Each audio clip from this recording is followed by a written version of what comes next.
வாணியம்பாடி அருகே கண்டுபிடிக்கப்பட்ட நடுக்கல் விஜயநகர மன்னர்கள் ஆட்சி காலத்தைச் சேர்ந்தது என தெரிவிக்கப்பட்டுள்ளது.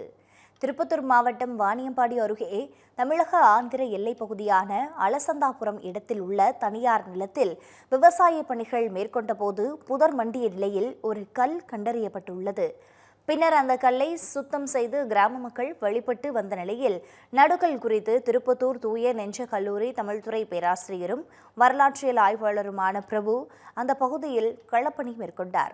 அதில் 5 அடி அகலமும் 8 அடி உயரமும் கொண்ட நடுக்கல்லில் 3 உருவங்கள் செதுக்கப்பட்டிருப்பதை கண்டறிந்தார். பின்னர் செய்தியாளர்களிடம் பேசிய வரலாற்றியல் ஆய்வாளர் பிரபு, போரில் வீர மரணமடைந்த வீரனுக்காக இந்த நடுக்கல் வைக்கப்பட்டிருக்கலாம் என தெரிவித்தார். வீரனின் உருவ அமைப்பை பார்க்கும்போது இந்த நடுக்கல் விஜயநகர மன்னர்கள் ஆட்சி காலத்தைச் சேர்ந்ததாக இருக்கலாம் எனவும் அவர் கூறினார்.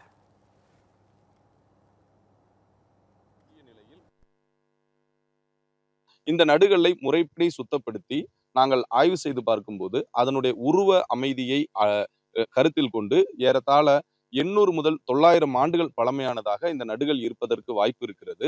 திருப்பத்தூர் மாவட்டத்தினுடைய வரலாற்றில் நிறைய நடுகர்கள் கல்வெட்டுகள் கண்டறியப்பட்ட போதிலும் இந்த நடுகல்லானது வரலாற்று சிறப்புமிக்கதாக அமைந்திருக்கிறது. இந்த பண்டிகை நாட்களை முன்னிட்டு வில்லா மனைகளை முன்பதிவு செய்து ஸ்டாம்ப் டியூட்டியில் 50% வரை தள்ளுபடி பெறுங்கள். Premium villa plots across Tamil Nadu from 4.5 lakhs to 3 crores. One G Square. For details call 8939750009.